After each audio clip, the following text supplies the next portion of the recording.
Imagine the sun rising over a dusty stretch of forgotten American land.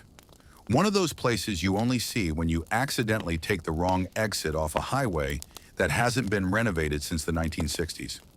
The air is still, the road is empty, and the only sound you hear is the faint hum of a vending machine standing outside a rundown gas station. Inside that station is where our story begins.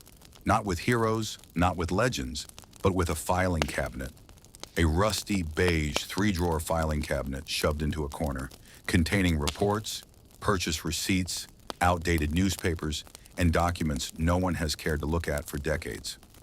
But on a Tuesday morning in 1998, a curious traveler, one of those people who takes long road trips simply because they have nothing better to do, opened that forgotten drawer. What they found wasn't treasure, it wasn't a conspiracy, it wasn't even particularly important. It was history, minor history, unremarkable history, the kind of history no one asked to be told. But we will tell it anyway, because sometimes the least exciting stories end up revealing the most about who we are, how we got here, and why your high school history class felt like it lasted longer than the dinosaurs' entire existence. Now let's begin. Before this place became a town, before it became a dot on a map, before anyone cared to measure it, survey it, or argue about it in a town council meeting, the land simply was. It sat quietly under the sky, year after year, season after season, accumulating layers of soil, dust, and occasional animal footprints. Geological processes acted upon it, gradually, monotonously, predictably. Nothing dramatic, no asteroids, no lost civilizations. Just dirt doing what dirt does best. As far as early American landscapes go, it was as average as possible. Not beautiful enough to inspire paintings, not harsh enough to inspire survival stories. It was just there. Eventually, thousands of years before recorded American history, small groups of native inhabitants walked across these plains. They stayed for short periods, gathered food, observed the environment, and eventually moved on to more interesting places. Archaeologists later described the site as having evidence of temporary encampment, limited tool-making activity, no significant signs of long-term settlement. In other words, even ancient people didn't find it exciting enough to stay. Still, they left faint traces, stone flakes, broken pottery shards, and the kind of subtle evidence that museum plaques describe in small paragraphs nobody reads. Centuries later, early European explorers passed through. Historical records are fuzzy because the explorers themselves didn't bother writing much about the area. One journal entry from 1791 states, "Traveled through a somewhat bland region, nothing noteworthy except a very persistent wind." Another explorer wrote, "The soil appears mildly firm. We continued onward." And onward they went, because like everyone before them, they saw no particular reason to stop. Nevertheless, their brief presence officially put the region on a handful of early maps. Unfortunately, it was usually labeled simply as unsurveyed land, open area, unremarkable territory. This trend will continue for centuries. After independence, America expanded westward. New states were formed, borders were negotiated, railroads were planned, great movements of people shaped the nation. And throughout all of this place stayed exactly the same, quiet, empty, unnoticed.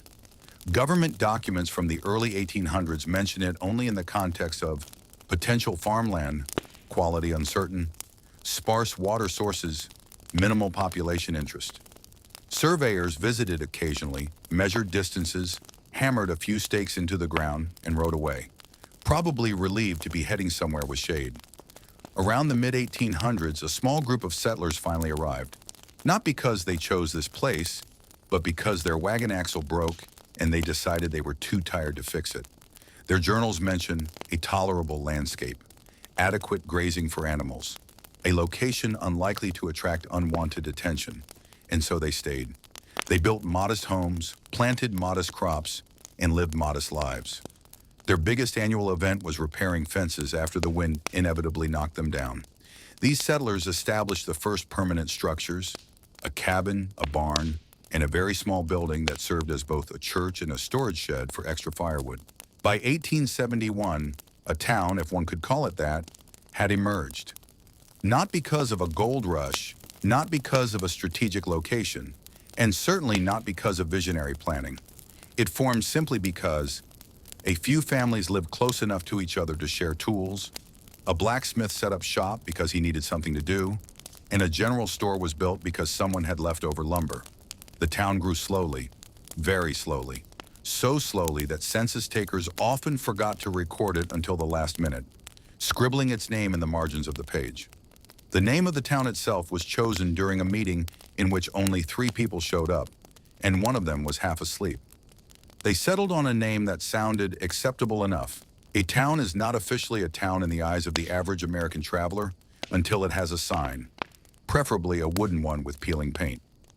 And in 1874, after several debates that no one remembered starting, someone finally hammered a thin wooden plank into the ground that read, "Welcome, just welcome. No town name, no population count, no slogan." Residents later agreed that the lack of details somehow felt appropriate given the town's generally nonspecific identity. The sign itself was slightly crooked, partly because it was poorly installed and partly because the wind expressed its disagreement with vertical objects. This sign would eventually become an unintentional landmark, mostly because people remembered it as that one place with a vague sign.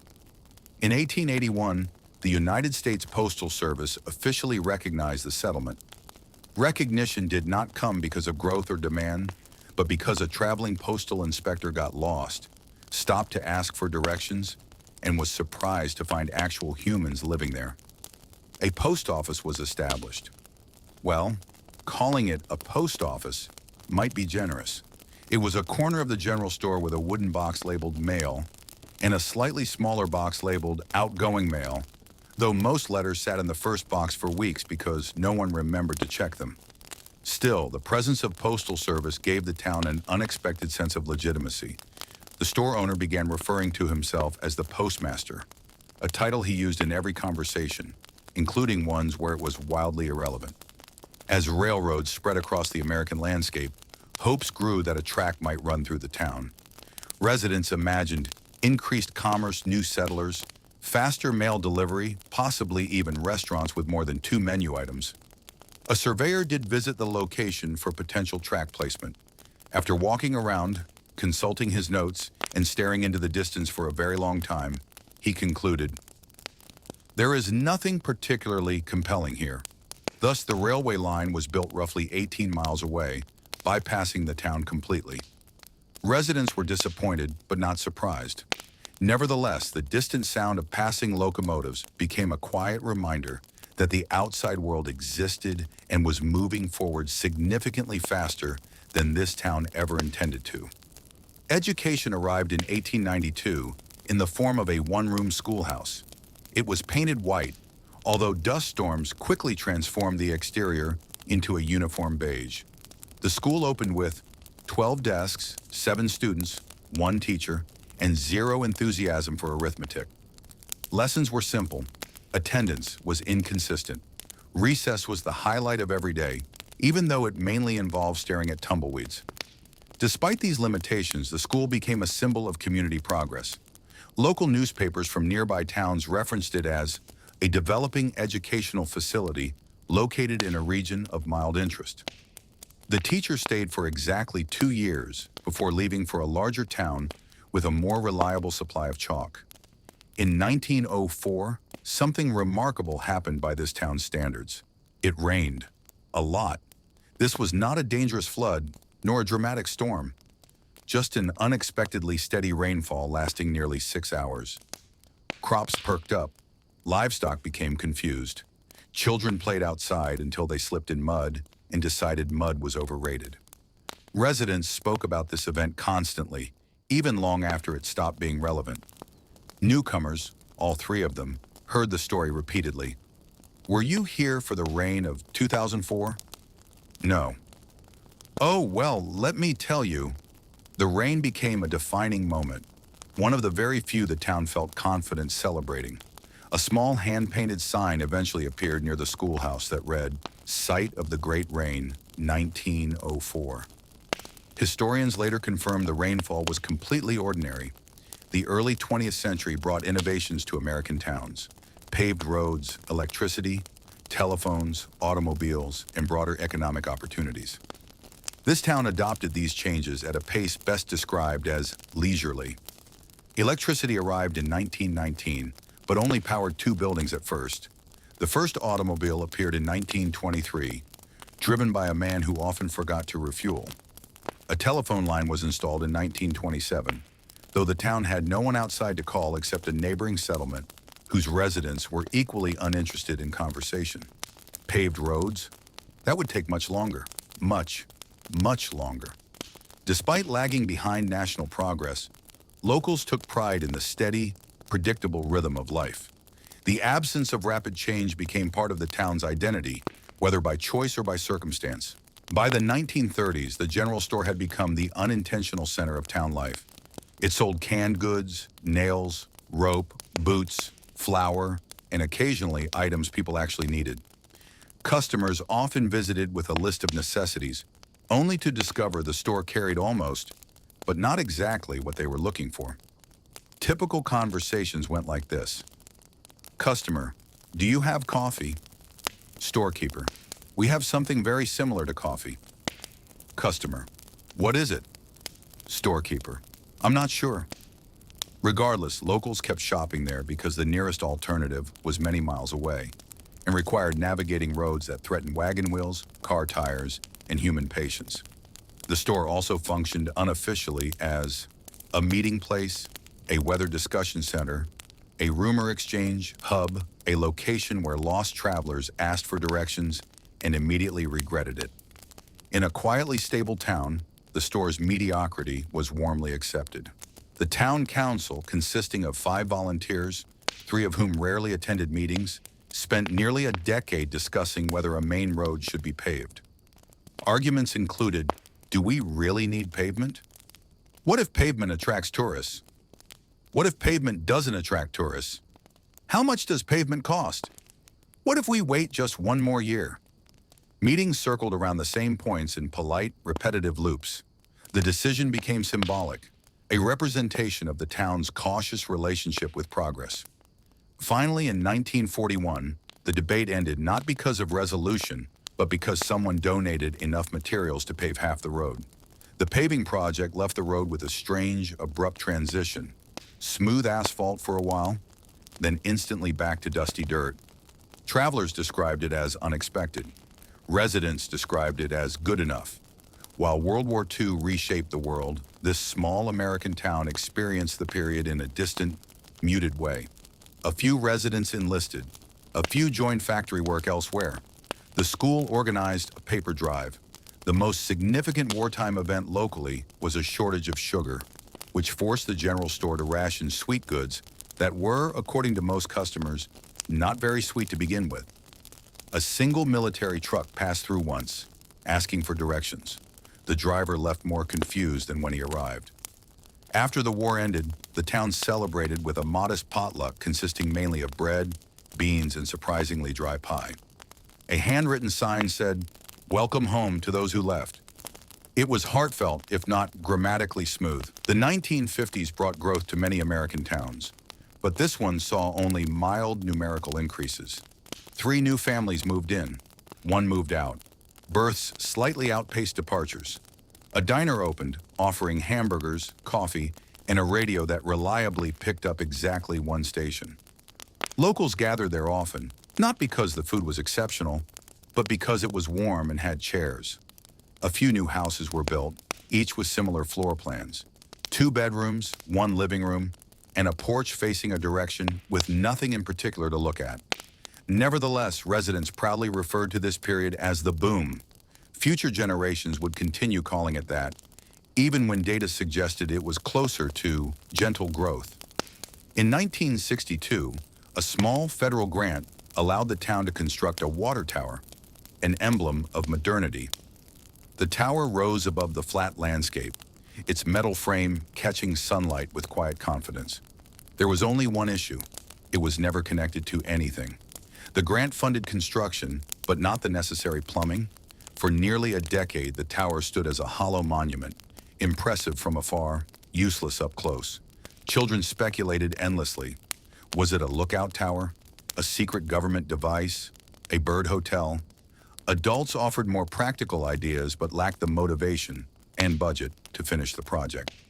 Eventually, the tower became part of the skyline, a decorative feature that symbolized the town's relationship with ambition, enthusiastic in theory, incomplete in execution. The summer of 1974 is remembered for one defining characteristic. Nothing happened. Not nothing important, not nothing major, truly, genuinely nothing. The weather was consistently average. No major storms, no unusual heat, no unusual cold. The store maintained typical business. The diner served its usual food. The school closed for vacation and reopened without incident. Locals later reflected on the year and struggled to recall any event of note. A community meeting was even held to discuss highlights of the summer, resulting in several minutes of silence before someone finally said, "Well, the wind changed directions once." It was unanimously agreed that this did not qualify as a highlight.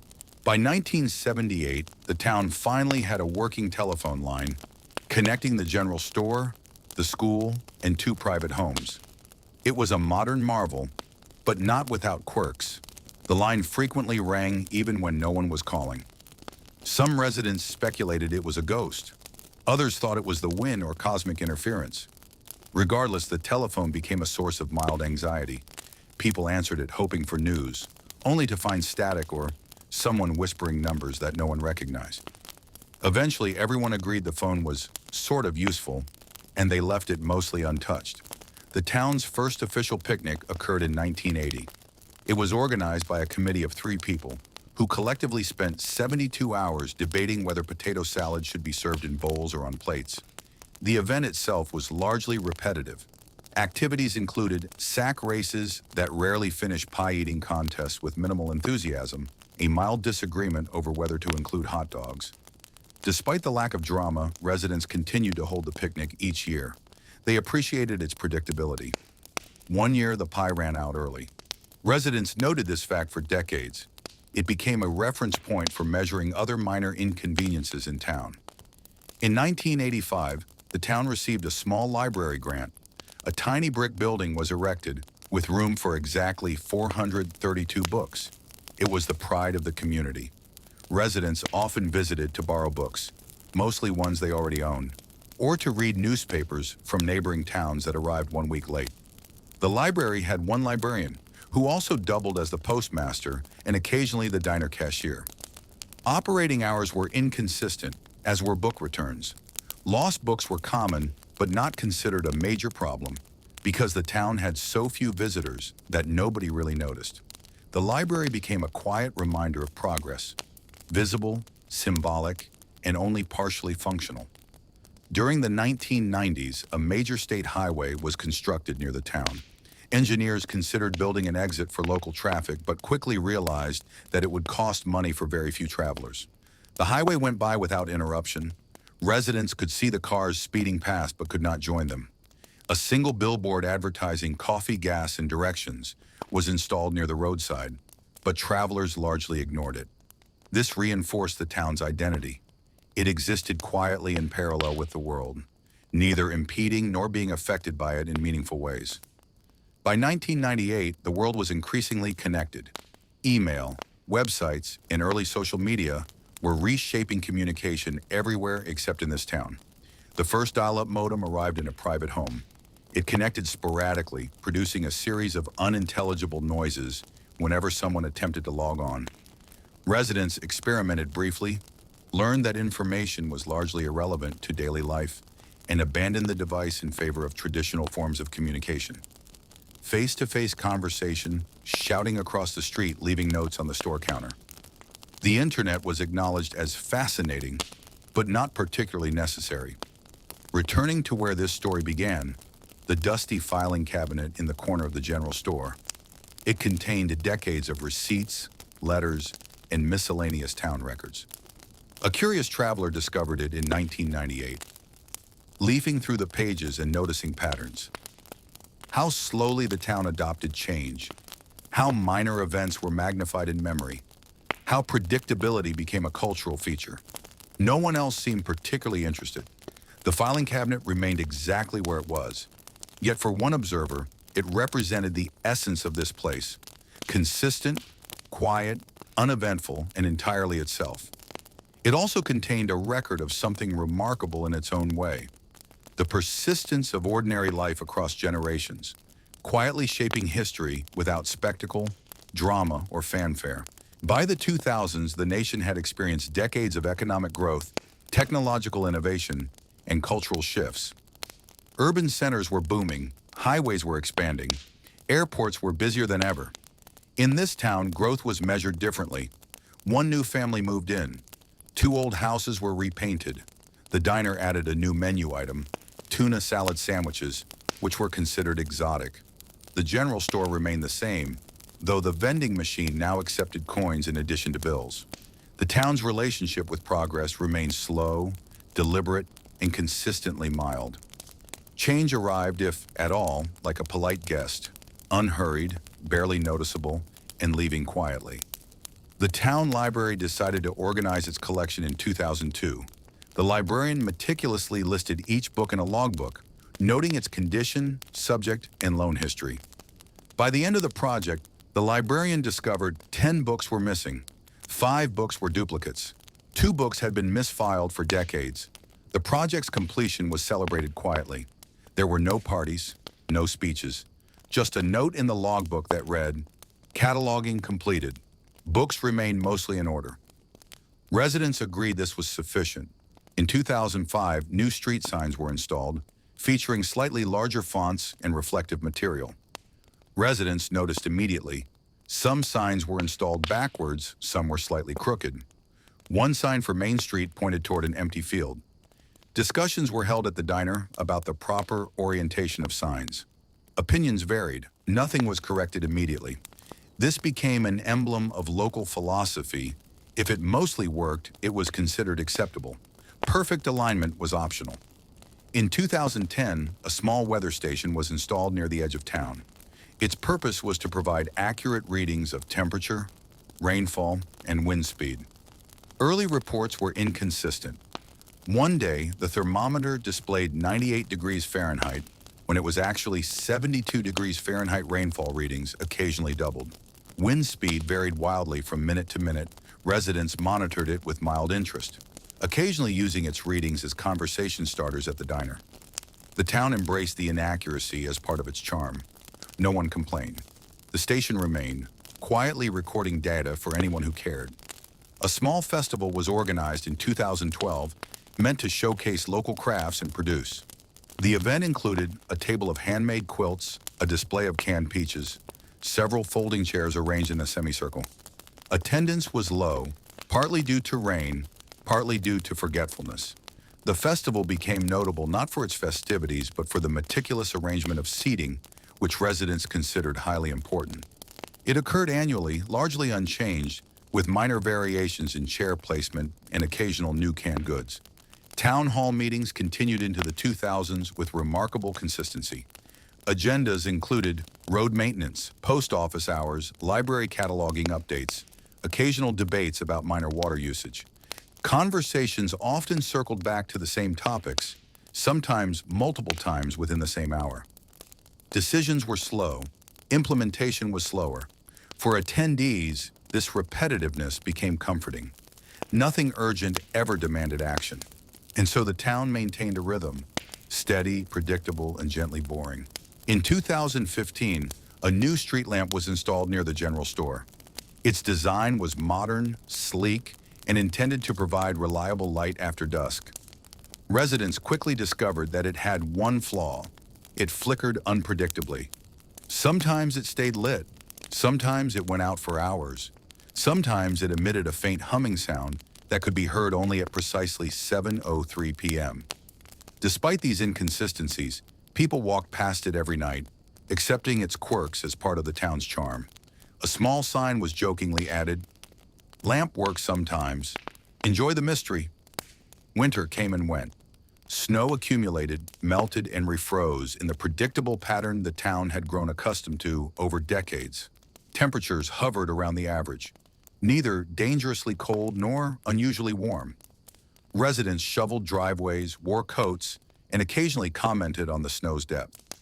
Newspapers from larger cities often ignored this town completely, which the townspeople appreciated. By the end of the season, everyone agreed it had been a winter like all the other winters, quiet, uneventful, and sufficiently cold. By 2017, the town finally upgraded its internet service from dial-up to a slow broadband connection. Residents initially celebrated the speed increase. Email sent without disconnection was considered a small miracle.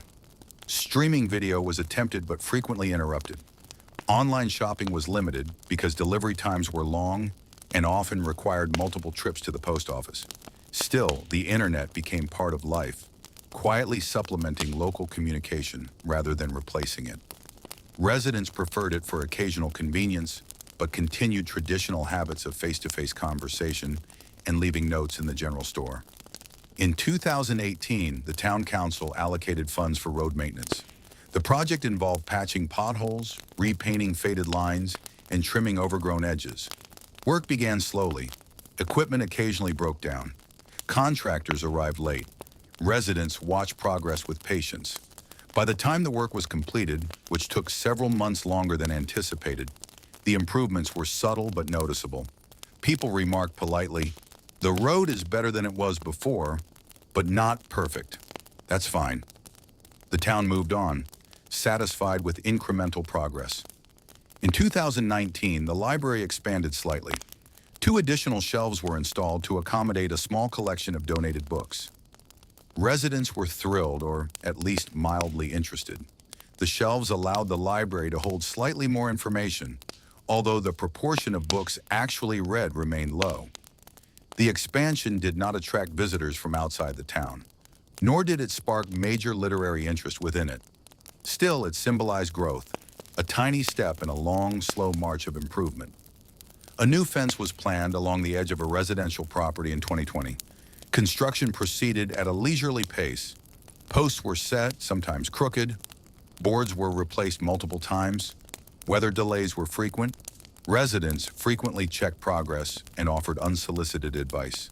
Despite years of work, the fence was considered acceptable upon completion. Its slow, measured creation became a metaphor for the town itself, deliberate, careful, and consistently unhurried. By 2021, the town had a full set of street names. However, several streets had names that were confusingly similar.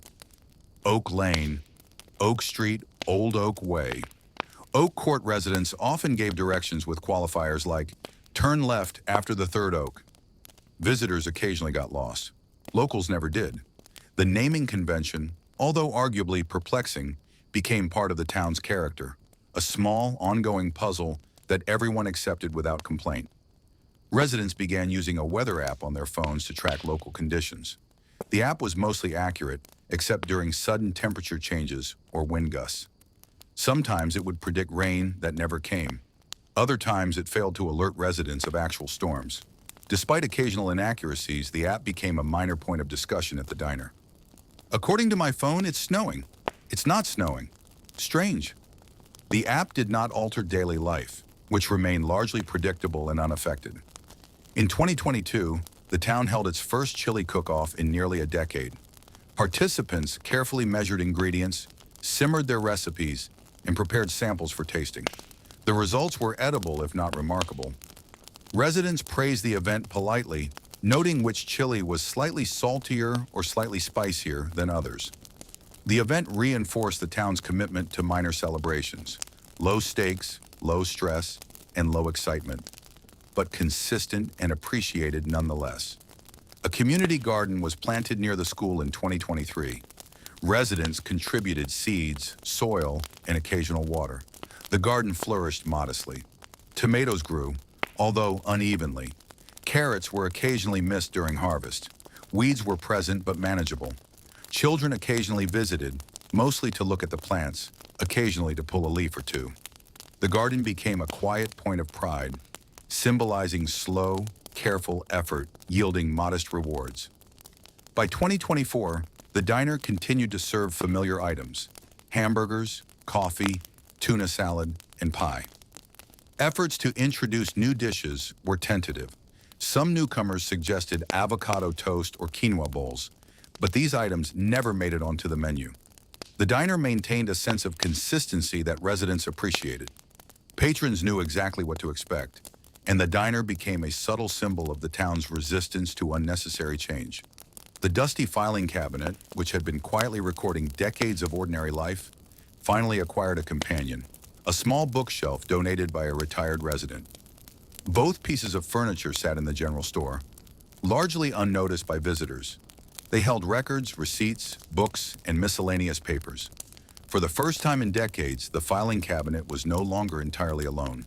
It continued its work, documenting events, tracking minor changes, and quietly preserving the history of a town where nothing dramatic ever happened. Residents barely noticed. That was exactly how the filing cabinet liked it. By 2025, the post office continued its quiet work. Mail was delivered mostly on time, but occasional delays occurred due to weather, misfiled addresses, or simply forgetting to check the mailbox. Residents accepted these delays with mild tolerance. Letters occasionally went missing but were rarely missed. Packages often arrived late, but the town had learned patience over decades. The post office functioned as a subtle reminder of connectivity, present, noticeable, but never urgent. A new recycling program began in 2025. Residents were instructed to separate plastics, paper, and metals. Confusion was common. Some residents mixed items. Others left bags outside for days before remembering collection schedules. Despite errors, the program persisted. Recycling bins gradually filled, emptied, and refilled in a slow, predictable cycle.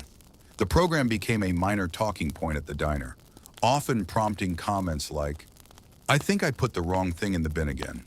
That's fine. It's recycling, mostly. In 2026, a small drone appeared in the sky above the town. Residents watched it hover briefly, then move along the horizon.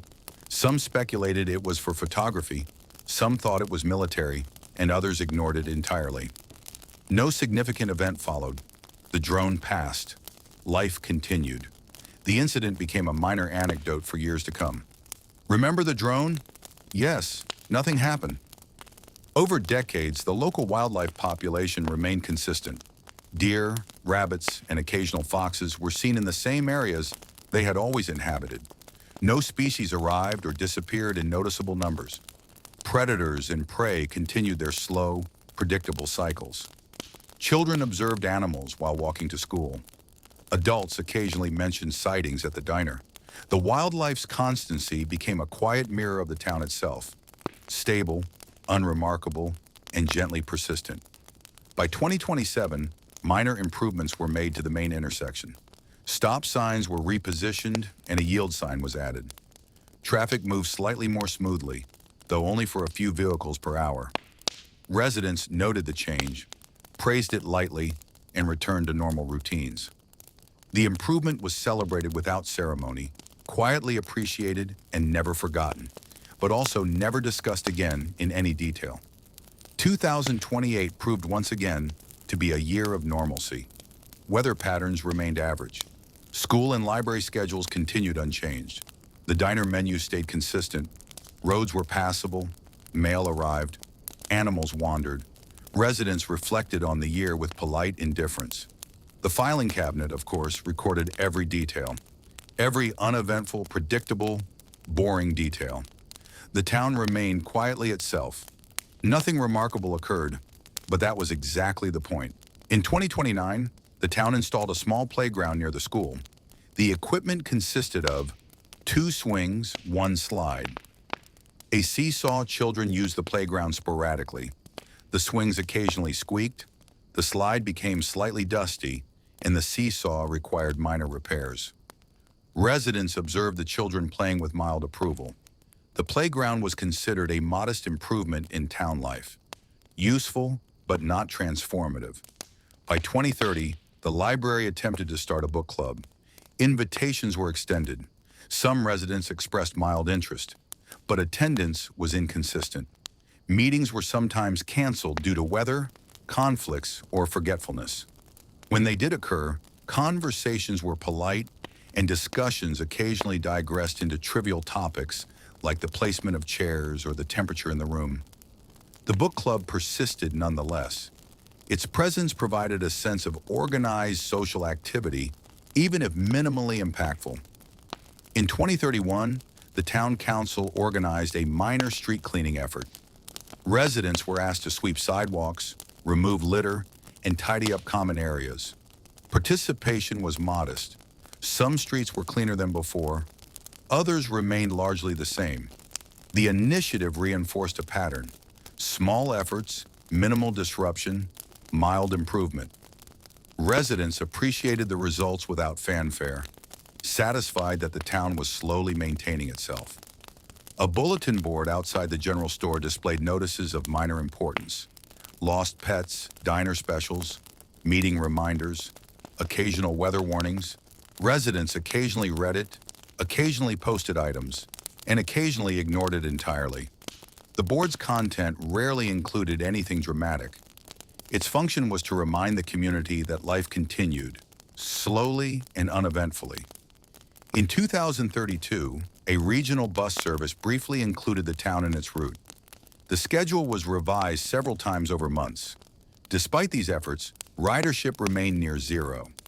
Residents preferred walking, biking, or driving. The bus schedule was eventually kept as a formality, a symbol of connection that never fully materialized. Residents largely forgot about it, except for occasional mild amusement at its existence. The dusty filing cabinet, now accompanied by the small bookshelf, continued its quiet work. It recorded slightly altered library hours, minor street repairs, the occasional unusually shaped snowflake, notes about who borrowed books and never returned them. Every uneventful event, every minor adjustment, every detail of slow-moving life was dutifully preserved. The cabinet remained patient, consistent, and unbothered by the passage of time, much like the town itself. In 2033, the town replaced a few old streetlights with newer, more energy-efficient models. The lights were brighter, slightly taller, and occasionally flickered at odd times. Residents walked past them nightly, noting the difference politely but moving on quickly. The installation was considered progress, but subtle, noticeable only to those who observed carefully. A new coffee shop opened near the diner. Its menu included basic items: black coffee, slightly sweetened coffee, and tea. The primary difference from the diner was the temperature of the coffee, which was consistently hotter. Residents visited occasionally, primarily to compare beverages. The shop never became a major attraction, but it offered a modest alternative for caffeine consumption.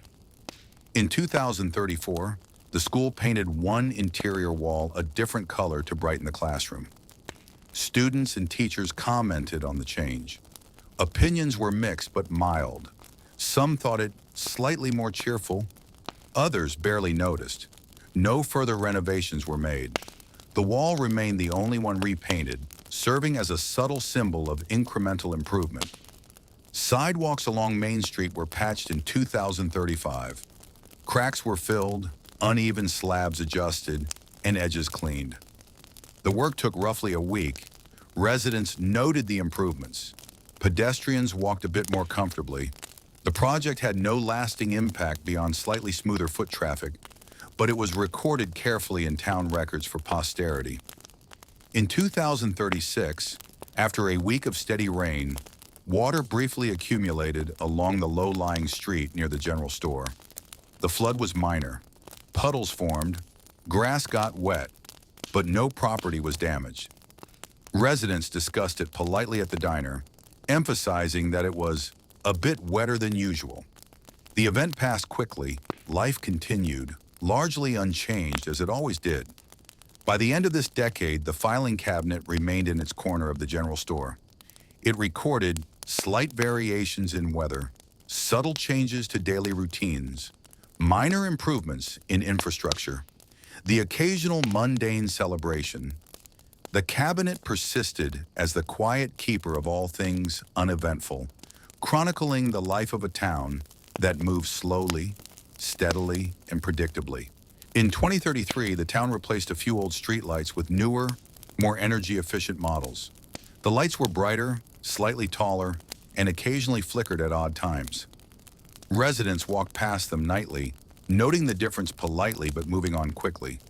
The installation was considered progress, but subtle, noticeable only to those who observed carefully. A new coffee shop opened near the diner.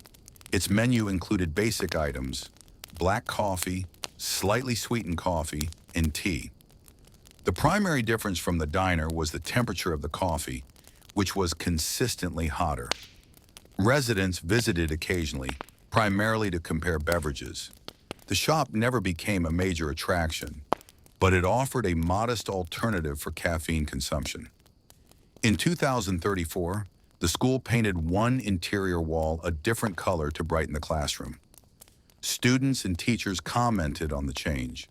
Opinions were mixed but mild. Some thought it slightly more cheerful, others barely noticed. No further renovations were made. The wall remained the only one repainted, serving as a subtle symbol of incremental improvement. Sidewalks along Main Street were patched in 2035. Cracks were filled, uneven slabs adjusted, and edges cleaned. The work took roughly a week. Residents noted the improvements. Pedestrians walked a bit more comfortably. The project had no lasting impact beyond slightly smoother foot traffic, but it was recorded carefully in town records for posterity. In 2036, after a week of steady rain, water briefly accumulated along the low-lying street near the general store. The flood was minor. Puddles formed, grass got wet, but no property was damaged. Residents discussed it politely at the diner, emphasizing that it was a bit wetter than usual. The event passed quickly. Life continued, largely unchanged as it always did. By the end of this decade, the filing cabinet remained in its corner of the general store. It recorded slight variations in weather, subtle changes to daily routines, minor improvements in infrastructure, the occasional mundane celebration. The cabinet persisted as the quiet keeper of all things uneventful, chronicling the life of a town that moves slowly, steadily, and predictably. In 2037, the town council approved a minor road widening project along Main Street. The road was widened by approximately 6 inches, enough to notice if you measured, but not enough to make a dramatic difference. Residents commented politely, "It's a bit roomier. Cars can pass more easily now." The project was completed quietly, without ceremony, and traffic continued as it always had, slow, steady, and unhurried. The local church installed a slightly larger bell in 2038. The bell rang on Sundays, holidays, and occasional weddings. Its tone was marginally louder than the previous bell, enough to be heard a few feet farther away. Residents appreciated the new bell's clarity. Visitors occasionally remarked on its sound. Life continued with the usual mix of calm and mild amusement at small changes. In 2039, the diner added 2 new menu items: chicken salad apple turnovers. These additions were minor improvements. Regular patrons continued ordering their usual choices: hamburgers, coffee, tuna salad, and pie. The diner staff noticed a few residents trying the new items. Opinions were mildly positive. No lasting culinary revolutions occurred. By 2040, the library received a small donation of books from a retired resident. The new books were added to the shelves, filling a few empty spaces. Residents occasionally borrowed them. Some were read, others were returned untouched. The library continued its quiet work of preserving knowledge and offering slightly more variety, without fanfare or disruption. Despite previous attempts at straightening, one street sign remained slightly crooked as of 2041. Residents had grown accustomed to it. Directions referenced the crooked sign routinely. Turn right after the crooked sign. Visitors occasionally noticed its angle, but locals barely gave it a second thought. The crooked sign became symbolic of the town itself, functional, imperfect, and entirely acceptable. As the 2040-50s began, the filing cabinet quietly continued its work, recording minor weather fluctuations, logging trivial town council decisions, tracking slight variations in school schedules and library hours. No major events occurred, but the cabinet chronicled the slow, consistent rhythm of life. It remained a patient, silent witness to decades of small, uneventful changes. In 2042, a single park bench near the playground received a fresh coat of paint. The bench had been slightly faded for years, showing wear from sun, rain, and children climbing over it during recess. The new color was similar to the old one, only slightly brighter.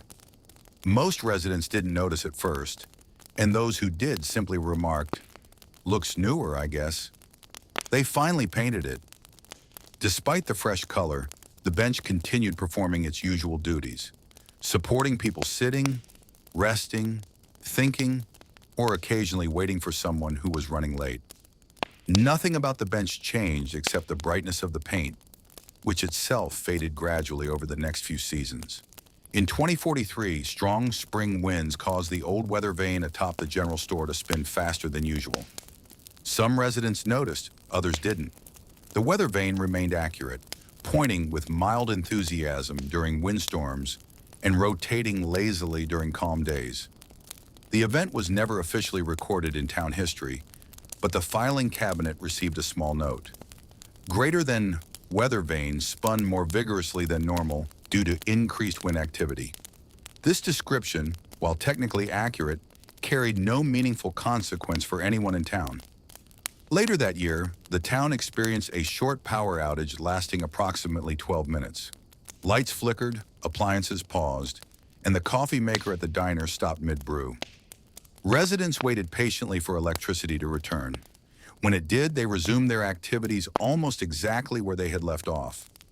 No rumors spread, no emergency responses were necessary, and no lasting memories were formed beyond. Power went out for a little while. Didn't last long.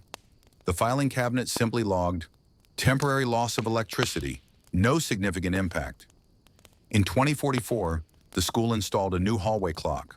The previous clock had been losing time gradually for several years, creating small inconsistencies in class transitions.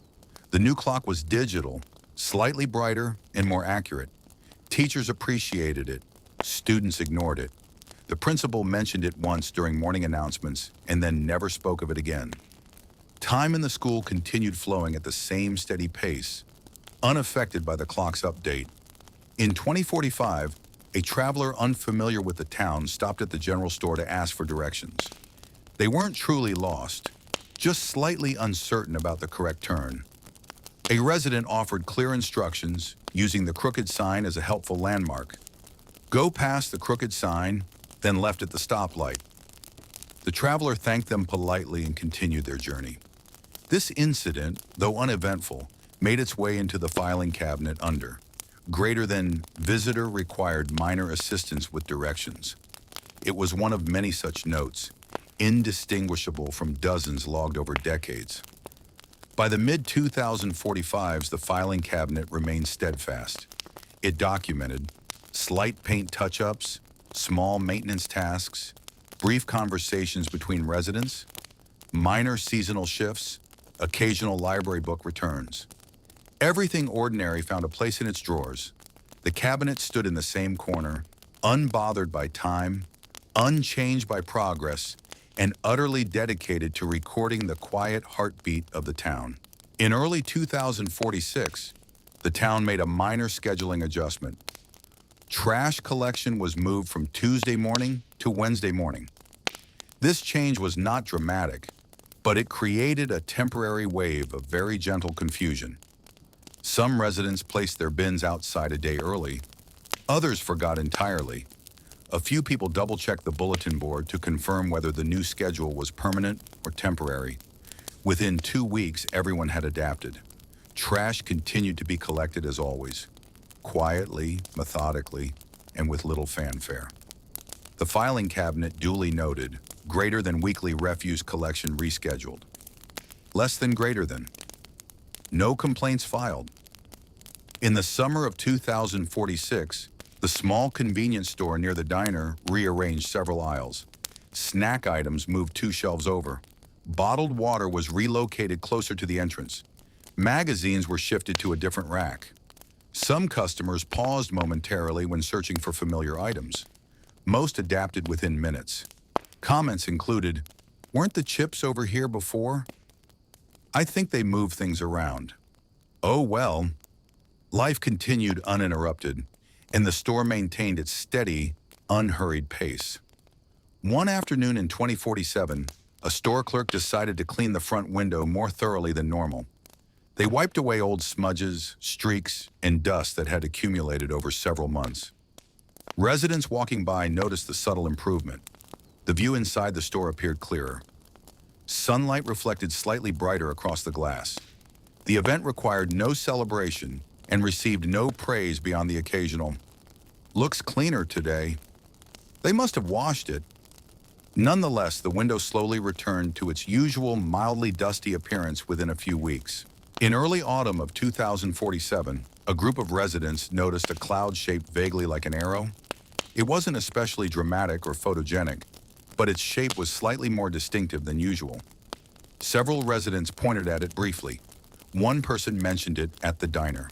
Another took a picture but never showed it to anyone. The cloud drifted away, as clouds do, and the moment faded into the gentle background of town life. The filing cabinet recorded, "Greater than cloud resembling arrow observed, no further relevance." In 2048, an unexpected increase in library visits occurred. The surge lasted about 2 weeks and was likely caused by a mixture of cooler weather and a minor internet outage that affected local homes. Residents checked out books of various genres: mystery, gardening, local history, cookbooks. Some returned the books promptly, others forgot for several days. The surge then faded, returning to normal visitor levels. Modest, steady, and predictable. The librarian described the event as a slightly busier couple of weeks. As the late 2040-50s approached, the filing cabinet remained consistent, it documented. Adjusted schedules, subtle store reorganizations, brief weather phenomena, small waves of community activity. Each note was placed carefully into labeled folders, filling the cabinet's drawers with decades of quiet, uneventful history. The cabinet didn't change. It didn't age visibly. It simply existed, steady, patient, and endlessly committed to capturing the mundane passage of time. In 2049, spring arrived a little later than usual. Not drastically, just enough for residents to mention it casually. Flower buds appeared a week behind schedule. Trees sprouted leaves slightly slower. Grass grew just a little less enthusiastically at first. Residents made polite observations such as, "Spring's taking its time this year. The flowers seem a bit late. Weather's been odd, but not too odd." By the following month, everything caught up. The delay became yet another gentle footnote in the town's history, registered dutifully in the filing cabinet. During the summer of 2049, more residents than usual chose to ride bicycles. Not enough to call it a trend, just enough for people to notice a few extra bikes parked near the diner and the general store.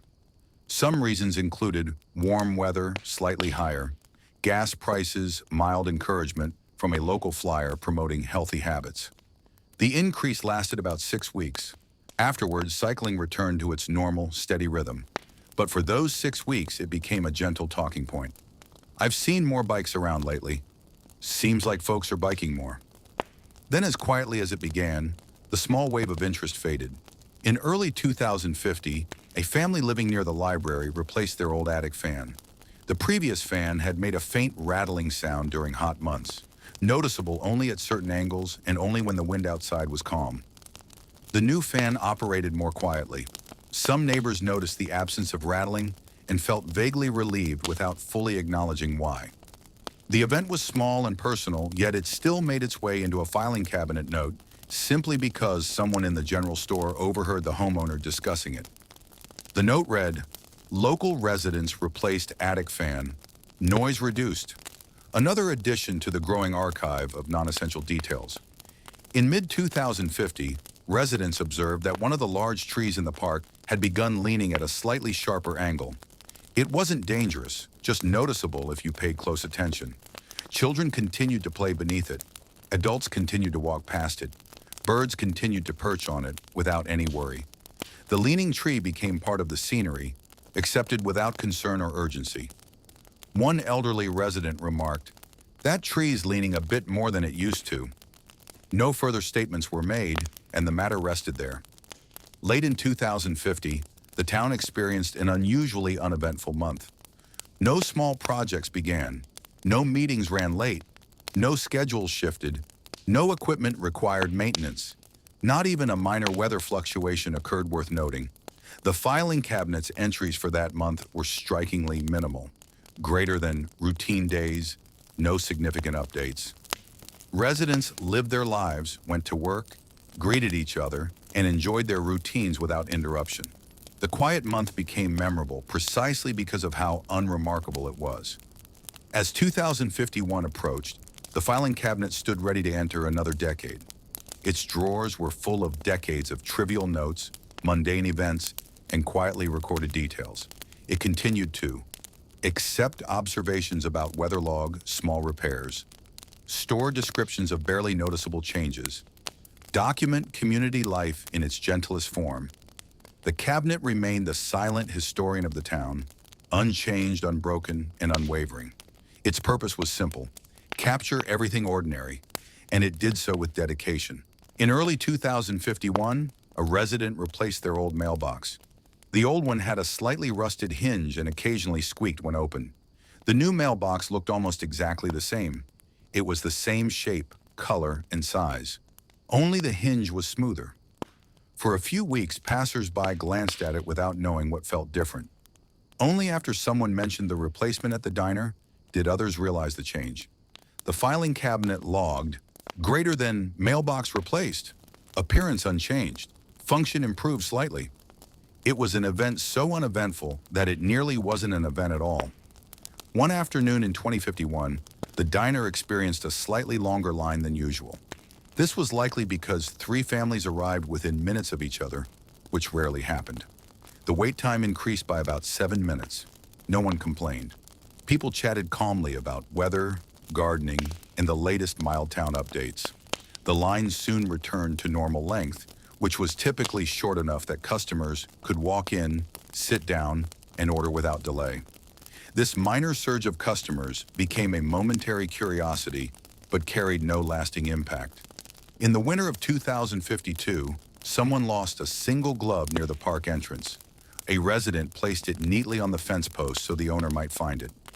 For weeks, the glove remained there, untouched, unclaimed, yet consistently noticed. Residents occasionally pointed at it and said, "Looks like someone's still missing a glove. Hope they find the other one." Eventually, the glove disappeared, though no one saw who took it or when. It simply ceased to be part of the scenery, becoming another quiet mystery that no one felt compelled to solve. In early spring of 2052, the general store had an unusually slow afternoon. Only a handful of customers visited over several hours.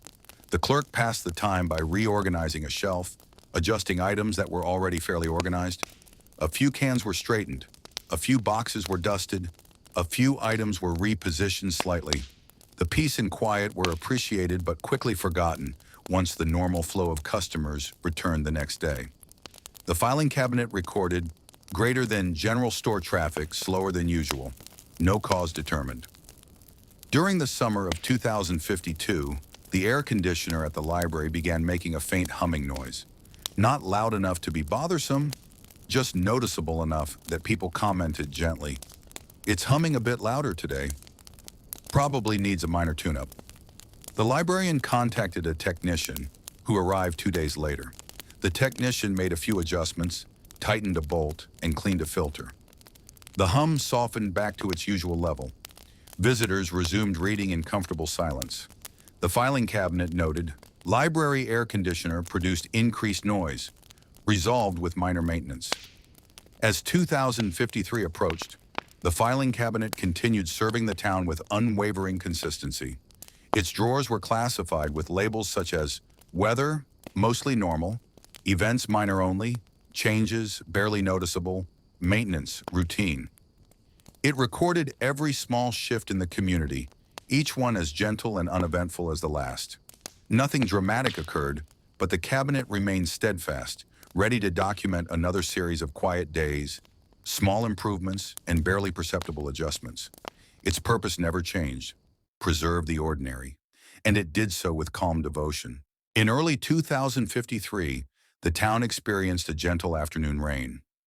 Not heavy, not sudden, just a steady, predictable drizzle that settled over the streets like a familiar routine. Some residents carried umbrellas, others simply walked through it unconcerned. The diner's windows fogged slightly. The general store parking lot developed small puddles that reflected the gray sky. Children pressed their hands against classroom windows, watching droplets slide downward. Adults went about their tasks without comment. The filing cabinet entry was brief, greater than light rain, streets damp, no unusual effects. The event passed quietly, leaving everything exactly as it had been. One morning that spring, a homeowner hammered a single new nail into their wooden fence. A board had become slightly loose, not falling, but wobbling enough to make a soft, creaking sound when the wind blew. The new nail secured the board firmly. The creaking stopped. The fence stood straighter, though only by a nearly invisible margin. A passing resident noticed the homeowner working and offered a polite, "Looks good." The improvement was tiny, but it gave the homeowner a quiet sense of satisfaction. During the summer solstice of 2053, the sunset lasted a few minutes longer than the previous year. The sky shifted smoothly from blue to gold to soft pink. A few residents stood outside to watch. Some commented on the colors. Others simply enjoyed the cool evening breeze. Nothing remarkable occurred. The sun set, the sky darkened, and the streetlights flickered on at their usual time. Still, the long sunset received a single filing cabinet note: greater than sunset duration, slightly extended, aesthetic, pleasant, simple, accurate, and unexciting. The small market on the east end of town repaired one of its grocery carts. For months, the cart had a wheel that squeaked and resisted turning. Customers often avoided it, nudging it aside to choose another. Finally, in mid-2053, a clerk applied oil and tightened a bolt. The cart rolled smoothly afterward, quiet, steady, and free of wobbling. Customers noticed the improvement but didn't make much of it, saying things like, "This one finally works right. They fixed it, I see." The moment passed, but the cart became part of the store's reliable rhythm again. The school's bulletin board received fresh thumbtacks after the old ones became dull and bent over years of use. The new tacks were bright, colorful, and easier to press into cork. Teachers replaced them during lunch hour. A couple of students noticed the vibrant colors and commented, "These look new. They're kind of shiny." The board looked slightly more organized afterward, though its content remained the same. Lunch menus, reminders, and small announcements no one found particularly urgent. The filing cabinet recorded this change with the same seriousness as all others. School bulletin board supplies refreshed. As the mid-2050s approached, the filing cabinet remained the silent guardian of monotony. Its drawers contained records of minor repairs, notes about brief weather observations, mentions of updated supplies, descriptions of small community behaviors. It accepted each new sheet of paper without judgment, preserving every undramatic event with equal weight. The cabinet had become more than storage.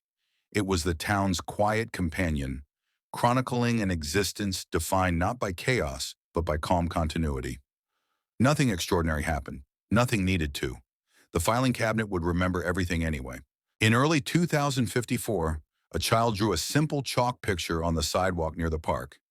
It consisted of a sun, a stick figure, and a few uneven stars. Over the next several days, the drawing faded gradually due to passing footsteps, soft winds, and occasional moisture from morning dew. Residents who walked by noticed the picture growing lighter each day, though no one mentioned it directly except for one parent who said, "Looks like someone was drawing outside." By the end of the week, the chalk had nearly disappeared, leaving only faint outlines that blended into the concrete. The filing cabinet entry was short, greater than temporary chalk artwork observed, naturally faded. The moment existed, softened, and dissolved without significance. At the local coffee shop, one of the wooden chairs developed a subtle wobble. Not enough to be dangerous, just enough for customers to shift their weight occasionally and say, "This one wobbles a bit." In 2054, a barista tightened the screws beneath the seat, restoring the chair to stability. After the fix, no one mentioned it again. The wobbling had been minor, and the repair was equally minor. Nevertheless, the filing cabinet recorded the update with its usual diligence. Greater than coffee shop seating maintenance completed.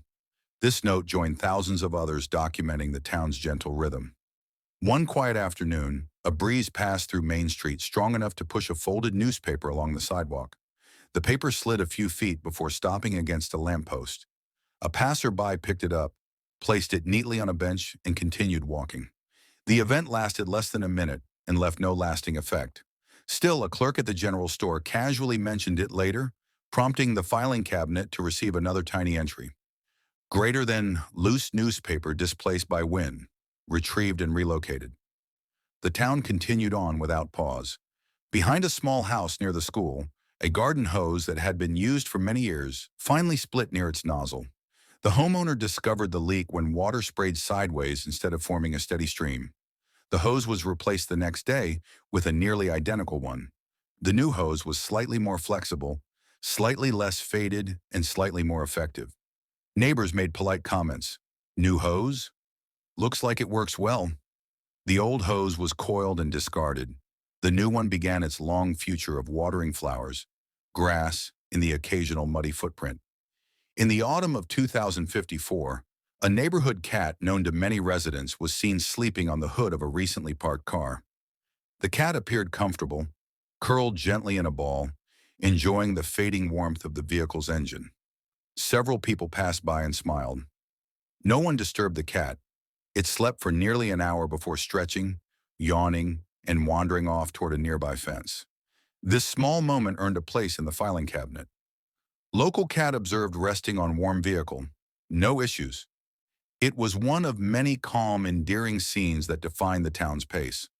By late 2054, the filing cabinet sensed, if a cabinet could sense, that it was nearing the final stages of its lifelong mission. Its drawers were nearly full. Folders were thick with decades of uneventful notes. Labels had been rewritten and straightened multiple times. Yet the cabinet remained sturdy, still ready to record every soft breeze, minor repair, small conversation, barely noticeable, adjustment, quiet moment. The town had changed over the years, but only in subtle ways. The cabinet had been there for all of it, faithfully preserving the mundane history no one else would think to write. And as it entered another year, it did so without expectation. Just steady, patient duty. In early 2055, a maintenance worker noticed that one of the park benches sat on slightly uneven ground.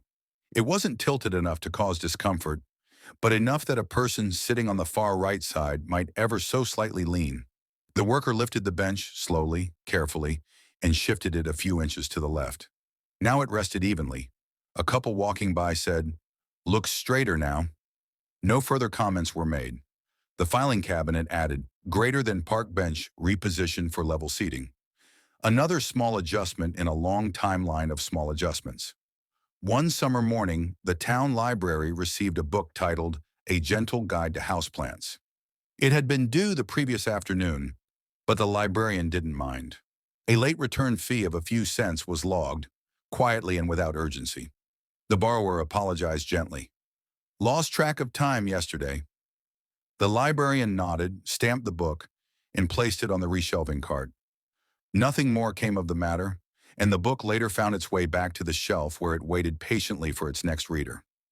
The filing cabinet log, greater than one book returned 24 hours overdue, fee processed. One afternoon in mid-2055, the traffic light at the intersection by the pharmacy held its yellow signal for an extra second or two. Drivers slowed, then stopped. No one honked. No accidents occurred. Most residents didn't even realize anything had changed. A technician later confirmed the timing had drifted by a fraction and reset it. Should be normal now. The filing cabinet dutifully captured this tiny shift. Intersection light timer recalibrated. The world continued as usual. Behind a quiet house near the post office, an elderly resident decided to trim their hedge. For months, the shrubs had grown slightly uneven, nothing unruly, just mildly asymmetrical. Armed with a pair of clippers, the resident spent the better part of an afternoon trimming branches until the line looked smoother. A neighbor walking by commented, "Your hedge looks nice." The resident smiled modestly. The clippings were gathered into a bin. The hedge stood a little neater, a little straighter, blending back into the quietness of the town. At the corner cafe, the napkin holder by the window had been running low. Not empty, just near the point where customers had to tug carefully to avoid pulling out too many. In the late morning, a barista walked over with a fresh stack of napkins and refilled the holder. The next customer, unaware of the refill, easily pulled one out without issue. A subtle improvement. Almost invisible. Perfectly ordinary. The filing cabinet noted, greater than, cafe napkin, supplies replenished. By late 2055, the filing cabinet had nearly reached its capacity.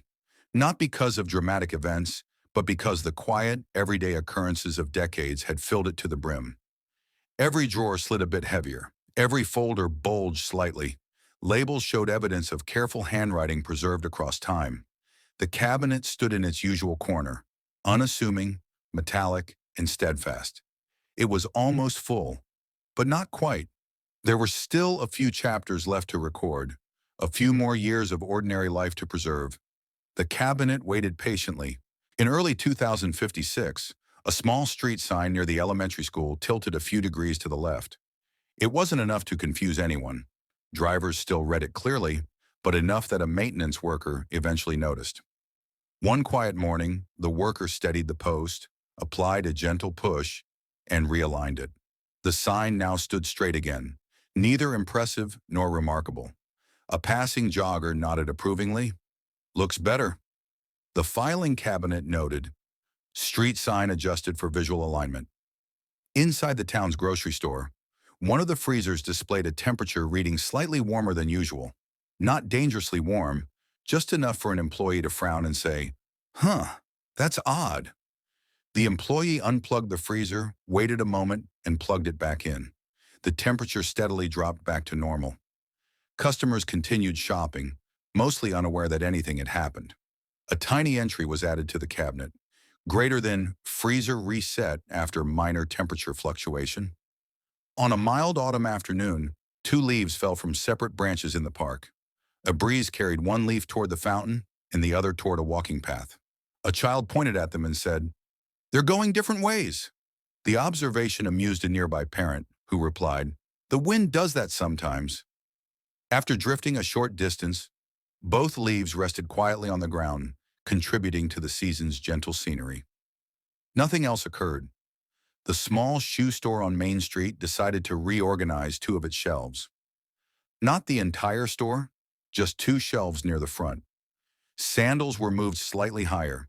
Casual sneakers shifted one spot to the left. Regular customers noticed a subtle difference. "Did you move things around a bit?" "Just a little," the owner replied. Sales remained consistent and the town carried on. The filing cabinet recorded, "Retail shelving adjusted for layout improvement." In mid-2056, the town repainted the metal bench at the small bus stop by the library. The old paint had faded, chipped in a few corners, and earned a bit of rust near one leg. A fresh coat of muted green paint made the bench look newer, though still subtly worn, as any bench would be in a quiet town. Bus riders commented, "Looks nice today." "Fresh paint smell," the cabinet noted. Bus stop bench repainted. Minor refurbishment. By 2056's end, the filing cabinet accepted another stack of uneventful reports. Shelf rearrangements, slight weather shifts, minor repairs, routine public services, gentle observations. Its drawers grew heavier, but not in a burdensome way. More in the way a tree grows a few more rings each year, slowly and without intention. The cabinet remained steady. Its purpose remained unchanged. Its patience remained infinite. There were still more ordinary years to document, and it would capture them all. In early 2057, a thin layer of fog covered the town for about an hour after sunrise. It wasn't thick enough to obscure visibility, more like a soft blur over the rooftops and trees. Residents walking to work or school noticed it, acknowledged it, and continued their routines unaffected. By mid-morning, the fog lifted exactly when the weather report predicted it would. The sky became clear, and the day unfolded normally. The filing cabinet recorded the event with simple precision. Greater than light morning fog. Duration, brief, no disruptions. One day, a resident remarked that the old clock tower downtown seemed to be running a few seconds ahead of their wristwatch. A maintenance worker checked the mechanism and confirmed, running about 3 seconds fast. The worker made a small adjustment using a tiny screwdriver. After that, the clock ticked in better harmony with the surrounding world. Pedestrians glanced up, none the wiser. The filing cabinet's record, greater than clock tower time corrected by 3 seconds. On a mild afternoon, several residents waited in a short line inside the post office. The line wasn't long, 5 people at most, but enough to form a mild temporary queue. Everyone waited patiently. A child hummed. An adult scrolled their phone.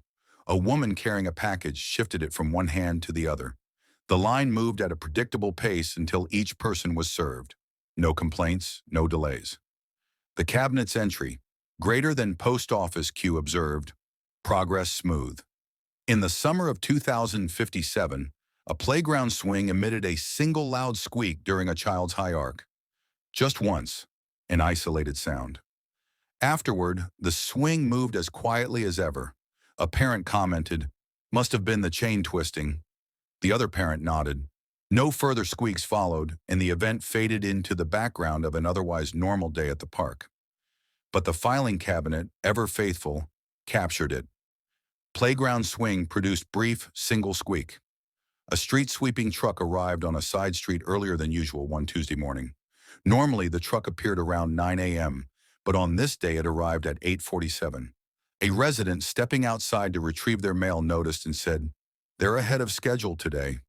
The truck passed slowly, brushing dust and stray leaves from the curb. No one was inconvenienced. The cabinet noted, greater than street sweeping occurred 13 minutes earlier than routine. By late 2057, the filing cabinet had grown even more densely packed. Each new sheet of paper slid into a folder with a soft, steady motion that had become almost ritualistic. It held weather summaries, minor maintenance reports, very short observations, trivial corrections, gentle notes about everyday life. The cabinet had become one of the most quietly reliable objects in the town's history. Not celebrated, not decorated, just trusted. It continued doing what it always did, holding the world's quiet moments in metal silence. In early 2058, the bakery on Maple Street cleaned its large front window. The glass had collected a thin layer of dust, fingerprints, and a few faint smudges from where customers had leaned in to admire pastries. A staff member sprayed the window and wiped it clean, revealing a clear view inside. Then about 20 minutes later, another staff member, unaware it had already been done, cleaned it again. No one commented on the double effort. The window gleamed a little brighter, though most passers-by only glanced briefly.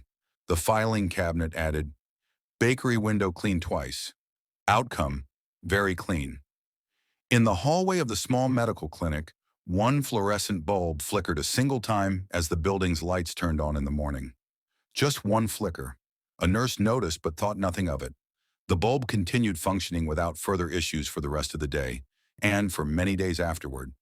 It produced no further flickers, dimming, or buzzing. Still, the filing cabinet preserved the tiny moment. Clinic hallway bulb flickered once during morning activation. One afternoon, a park maintenance worker checked the trash bins along the walking path. The second bin, next to the bench under the tall oak tree, was exactly half full. Not overflowing, not nearly empty, perfectly, precisely half full. The worker nodded, satisfied there was no immediate need to empty it. Later that evening, a jogger dropped a small empty snack wrapper into the bin, making it slightly more than half full. Nothing dramatic, nothing urgent. The cabinet noted, greater than park trash receptacle measured at half capacity. At the elementary school, a classroom door was fitted with a quiet, slow-closing hinge. Most days it closed perfectly. But on one calm Tuesday morning, the door closed a little too softly and didn't latch completely. A breeze nudged it open by an inch. A teacher noticed and gently closed it again. this time making sure it clicked. The filing cabinet's entry, greater than classroom door latch, required manual assistance, resolved immediately. Another tiny fact in the Museum of the Mundane: a teenager riding a bicycle to the grocery store noticed the front tire felt slightly softer than usual. Not flat, just a bit underinflated. When they reached home, they used a small pump to restore normal pressure. The tire firmed up quickly. On the next ride, the bicycle handled exactly as expected. Smooth, steady, unremarkable. The cabinet recorded greater than minor air refill applied to bicycle tire. Normal performance restored. By the end of 2058, the filing cabinet had nearly filled its final drawer. Each folder sat neatly, each label written with careful clarity, each page resting in perfect order. Staff occasionally discussed whether a second cabinet might be needed soon, but no decision was made yet. The cabinet itself, silent, metallic, patient, simply continued its long-standing duty, capturing the details no one else would notice and preserving them for a future that might never read them. It was nearly full, but it still had room for more small, uneventful, beautifully ordinary moments. In early 2059, a librarian noticed that one of the reading chairs sat just a little too close to a bookshelf. It wasn't blocking anything, but readers had to turn slightly sideways when passing by. With a gentle motion, the librarian moved the chair a few inches to the left. It now aligned better with the small table beside it. A patron walking by nodded and said, "That looks more comfortable there." And that was the extent of the excitement. The filing cabinet documented greater than library seating adjusted for improved walkway width. One rainy morning, someone left an umbrella leaning against the corner of the cafe. Black with a wooden handle, slightly worn but still functional. The staff placed it in the lost and found box behind the counter. 2 days later, its owner returned and retrieved it, saying, "I thought I left it somewhere." The barista replied politely, "Glad it turned up." No one asked any further questions. The cabinet recorded greater than lost umbrella retrieved after 2-day interval. On a sunny Thursday in midsummer, the blue mailbox outside the post office received an entirely average number of letters. Not especially full, not unusually empty, just average. A passerby dropped in a bill payment. Another slipped in a postcard. Someone else tossed in a folded envelope with a soft thud. By the pickup time, the mailbox held exactly the sort of predictable, modest amount of mail it usually held. The filing cabinet wrote, "Greater than mailbox usage, standard activity noted." At the small lakeside rest area, one picnic table had a leg that didn't quite meet the ground. The table wobbled when someone leaned on it. A couple enjoying lunch noticed and placed a small flat rock beneath the short leg. The wobble stopped immediately. They said, "That's better." They finished their lunch, threw away their trash, and went on with their day. The cabinet simply wrote, "Greater than picnic table stabilized using natural material." In the town hall building, an air conditioner began making a soft, muffled sound. A maintenance worker checked it and found the filter slightly dusty. They replaced it with a clean one, restoring the airflow to normal. Afterward, the machine hummed steadily, exactly as expected. A clerk commented, "Much quieter now." The filing cabinet recorded, "Greater than AC filter replaced, unit functioning nominally." By late 2059, the filing cabinet had almost no room left. Its final drawer contained only a narrow gap, enough space for a handful of reports, perhaps a few months' worth of unremarkable events. Staff discussed options. "We might need another cabinet soon. This one's nearly full. Should we order one?" But no decision was reached. The cabinet remained in place, holding decades of quiet memories in carefully organized silence. It sensed, if such a thing was possible, that the end of its service was approaching. But like all things in the town, this realization carried no urgency, only gentle inevitability. In early 2060, the small park fountain, usually producing a soft, steady bubbling, seemed slightly quieter one morning. Not broken, not clogged, just quieter. A passerby listened for a moment, then shrugged. Maybe the pump's settling. By the following afternoon, the fountain returned to its normal volume without anyone adjusting anything. Perhaps the water pressure shifted or the temperature changed. No one investigated further. The filing cabinet added, "Greater than fountain volume temporarily reduced." No maintenance required. Near the corner by the hardware shop, a thin crack in the sidewalk widened ever so slightly. Not enough to cause tripping, not enough to be concerning, but enough that a careful observer might notice if they glanced down while walking. A resident commented, "Looks a bit bigger than last year." Another replied, "Probably weather." The city scheduled a routine check, but it wasn't urgent, so it was placed near the bottom of the maintenance list. The filing cabinet noted, "Greater than minor sidewalk expansion detected. Monitoring recommended." One Sunday, the town's newspaper included an additional advertisement insert. A small furniture shop in the neighboring town had paid for the extra flyer. Readers flipping through the paper noticed the insert and either discarded it or skimmed it briefly. One resident said, "Didn't usually see this one." Another said, "Looks like a clearance sale." No one traveled to the sale. No one discussed it further. The filing cabinet preserved the detail anyway. Greater than newspaper contains supplemental advertisement insert. On a warm summer evening, a tiny branch, no thicker than a pencil, fell from one of the maple trees near the community garden. It landed softly on the grass, making no noticeable noise. The next morning, a gardener picked it up and placed it in the compost bin. No one saw it fall. No one knew exactly when it happened. But the filing cabinet, informed by the gardener's report, added, "Small tree limb detached naturally.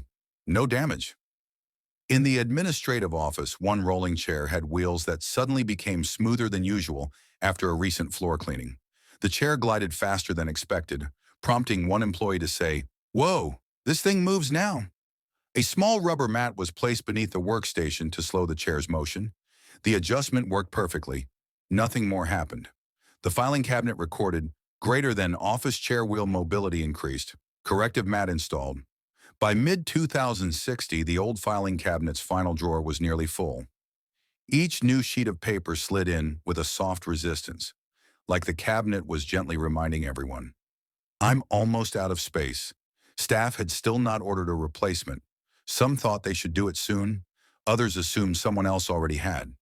The cabinet remained silent, patient, metallic. Its duty was not yet complete, and so it continued to serve, holding each new mundane fact with the same dignity as the first. It sensed it would soon reach the end of its capacity, but for now there was just enough room for a few more uneventful moments. One evening in early 2061, a street lamp on Willow Lane switched on about a minute earlier than usual. A sensor likely caught a slightly dimmer patch of sky and decided nighttime was close enough. A dog walker noticed and murmured, "Huh, a bit early today." By the next evening, the lamp returned to its usual timing, and no one gave it further thought. Still, the filing cabinet captured the moment. Greater than street lamp activation advanced by approximately 1 minute. Temporary anomaly. At the grocery store, a cashier scanned a box of cereal. The scanner didn't read it the first time, so the cashier adjusted the angle and scanned again. Beep. Success. The customer smiled politely. The cashier nodded. No frustration, no delay. The item was bagged, the transaction completed, and life continued. The filing cabinet dutifully noted, "Greater than, barcode required second scan attempt. Resolved." At the small transit station, a bus driver preparing for his early route noticed one shoelace had come loose. He sat on the bench beside the bus, tied it carefully, double knotted it, and stood again. A passenger waiting nearby said, "Take your time." The driver smiled, boarded the bus, and began the route exactly on schedule. Nothing else occurred. The filing cabinet wrote, "Greater than, driver paused briefly to secure footwear. No delay." At the community center, a single thumbtack holding up a flyer slipped loose and fell to the floor. The bottom corner of the flyer sagged slightly. A volunteer noticed and replaced the tack with a new one from a small plastic container sitting nearby. No one read the flyer, but it now hung straight again. The filing cabinet recorded, "Community notice board tack replaced due to loosened fastener." On a pleasant spring afternoon, the sun hit one of the benches near the pond at just the right angle, warming the wooden slats. A retired man sat down and commented quietly, "Nice and warm today." He remained for about 20 minutes, watching ducks and listening to the breeze. Then he stood and continued his walk. The cabinet, somehow always aware, noted, Bench surface experienced solar warming. Resident observed comfort. By late 2061, the filing cabinet's remaining space could now be measured not in folders, but in individual sheets. A few more entries, perhaps a few more months. That was all. Everyone knew a new cabinet would soon be required. Still, no purchase had been made. The old cabinet continued, unwavering in its final stretch, holding each last mundane detail with the same quiet reverence it always had. It did not creak, it did not groan. It simply accepted each page until it could not. And that moment was coming soon. Here is part 25, continuing the calm, quiet, beautifully uneventful history. When you want more, say, continue part 26. On a mild morning in early 2062, a resident bought a cup of coffee from the small cafe on Birch Street. They expected it to cool quickly, as it usually did in that weather. But for reasons no one investigated, possibly the cup material, the room temperature, or simply the universe's quiet whim, the coffee retained its heat slightly longer than usual. The resident blew across the surface and said softly, "Still too hot." After a few extra minutes, it reached a drinkable warmth. The filing cabinet added, "Coffee cooling rate marginally delayed. No concerns." In a middle school classroom, a student's pencil snapped cleanly while they were doing practice problems. The break wasn't dramatic, it simply made a soft tick sound. The student calmly walked to the supply bin, grabbed a new pencil, and continued working. No one remarked on it. No one found it unusual. It was exactly the kind of tiny moment the filing cabinet existed for. Pencil break recorded, replacement obtained. At the intersection near the florist, the pedestrian crosswalk button responded just 1 second later than normal when pressed. A person waiting to cross tilted their head and murmured, "That took a moment." Then the signal illuminated, and they crossed without incident. Later that week, the signal returned to its usual response time. The filing cabinet wrote, "Crosswalk delay, plus 1 second, temporary." One evening, a shopper carried 2 paper grocery bags to their car. The corner of one bag developed a tiny tear, small enough not to cause a spill, but noticeable. They adjusted their grip and placed the bags gently in the trunk. A faint sigh, neither frustrated nor amused, marked the moment. The filing cabinet dutifully captured, greater than minor tear observed in grocery bag, no product loss. After a brief meeting in the town hall's small conference room, mainly a discussion about printer budgets and calendar updates, one chair was left slightly pulled out from the table. A clerk passing by nudged it inward with one hand, restoring the neat circle of chairs. A small but satisfying correction. The cabinet recorded, greater than town hall chair realigned for room orderliness. By late 2062, the filing cabinet was nearly at its absolute limit. Only a couple of sheets worth of space remained. Every paper inserted required a precise slide, a gentle push, and sometimes even a soft nudge to fit between the swelling folders. It had been decades of service, decades of quiet observation, decades of tiny moments faithfully preserved. Now it stood on the threshold of fullness, not with drama, but with the same calm, steady presence that had defined its entire existence. It was almost time, almost, but not yet. There were still a few moments left to record. One afternoon in early 2063, light rain began falling over Maple Avenue. A resident stepped outside with a compact umbrella. When they pressed the button, it opened only halfway at first, stopping with a soft whump. They gave it a small shake, pressed the button again, and it fully extended. No frustration, no rush. The rain was gentle, and so was the moment. The filing cabinet recorded, greater than umbrella required additional activation, fully operational. A teenager heading to school zipped up their jacket, only for the zipper to catch momentarily on a loose piece of thread. They paused, tugged the fabric free, and continued zipping without incident. A small annoyance, quickly resolved. The filing cabinet wrote, greater than zipper hitch observed, resolved without damage. During a routine morning, the school office printer beeped softly to indicate it was out of paper. An office assistant opened the tray, placed in a neat stack, and tapped the edges twice to align them. The printer resumed its quiet work. The moment passed almost unnoticed. But the filing cabinet noticed, Greater than printer paper replenished, no disruption. One evening, a retired couple walked around the neighborhood. The sky was a soft pastel, the air still. They didn't talk much, not because anything was wrong, but because sometimes silence felt perfect. They returned home exactly when they expected to, encountering no surprises whatsoever. The cabinet described it simply. Quiet evening walk executed as typical. A resident placed outgoing mail in their red metal mailbox and lifted the small flag. It rose, then dipped slightly, unable to stay at perfect vertical. Still, it remained clearly visible to the postal worker, who retrieved the mail on schedule.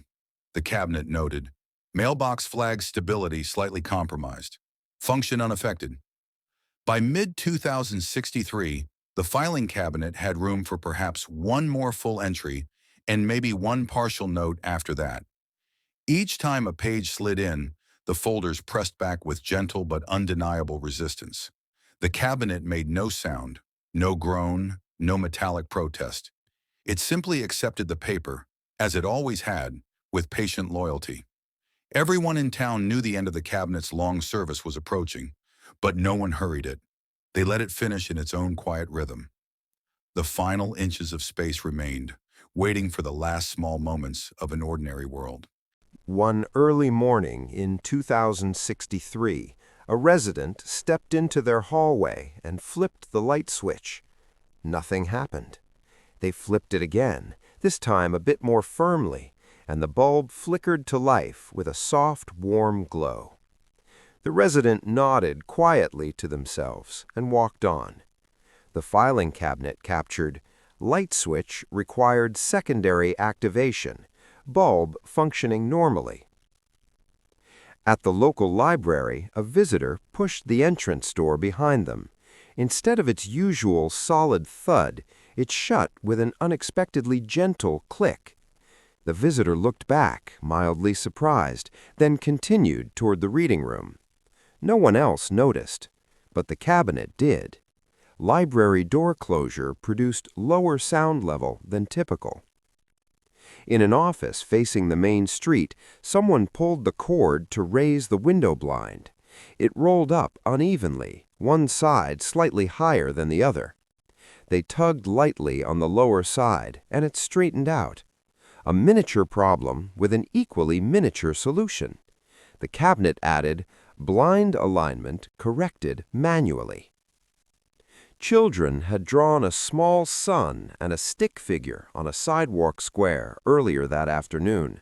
By the next morning, light dew and footsteps had softened the drawing until only faint pastel outlines remained. By noon, it had all but disappeared.